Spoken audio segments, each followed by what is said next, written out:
All right, everything I'm going to share with you in this video is use at your own risk information. There is a possibility that you could run your tire all the way flat, or worse, that you could have your bead partially come off of your wheel. But if you're willing to try some of these and deal with some of the headaches that come with, you're going to achieve tire pressures that are going to allow you to have the ultimate traction. But I wouldn't try any of these things without the following tools.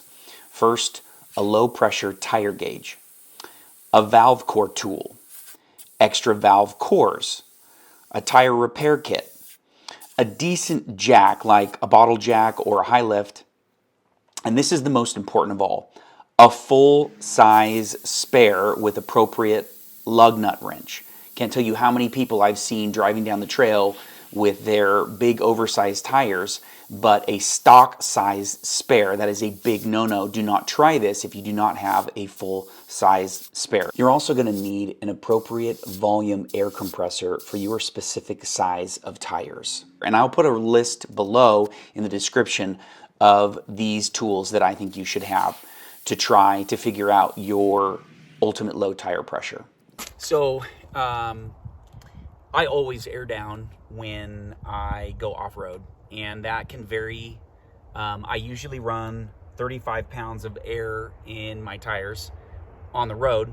These are 285/70 17s. This is a C-rated tire instead of an E-rated tire, so it's a 6-ply tire. It does not need as much air, so I run 35 on the road, but whenever I hit dirt, I at least go down to 25. And then I'll go as low as 7, depending on the terrain. In snow, a lot of, in deep powder, I'm at 7 pounds. Today, I'm at about 10. I think that should be fine. It doesn't look deep, but I also don't want to get out and air down again. And I don't know how deep it's going to get down this trail. So I'm at 10. And I think that should be good for what we want to do today to get us into a nice camp spot.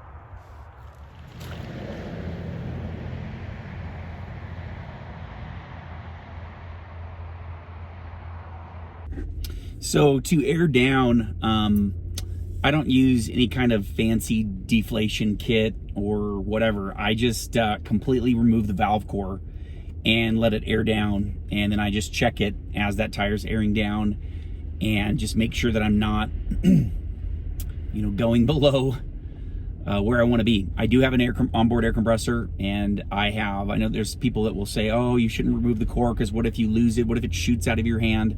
Well, that's why you carry extra. And I have a tire repair kit, and it's got extra valve cores and caps and whatever I need if I were to lose something like that. So I use this little tool. I found it on Amazon, valve core remover. And then I think it's also really important to use a low pressure tire gauge. So I have a regular tire gauge that's for street pressure, but then I also have a low pressure tire gauge. It goes from 1 to 20, so really low pressure. That is what it is made for. All right, what I'm going to share with you, your tire manufacturer is not going to recommend. Your tire installer is most likely not going to recommend. But if you try some of these, you're going to find your ultra low pressure threshold for your tires, and you're going to achieve some great traction in the snow. A few things to keep in mind. One, I have really skinny wheels. I have stock size wheels, so they're only 7.5 inches wide. The size or the width of your wheel is going to be a factor that you need to pay attention to. I don't know how well this works on wider wheels. I wouldn't try it with really wide wheels. Also, your tire size, the weight of your vehicle, and the type of snow you're driving in.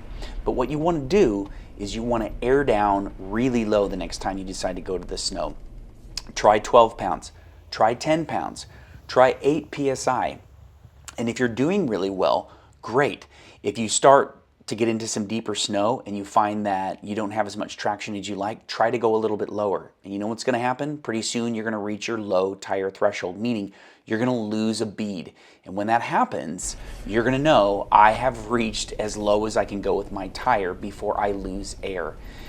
And what that tells you is I need to stay just above that PSI to keep the bead on my tires.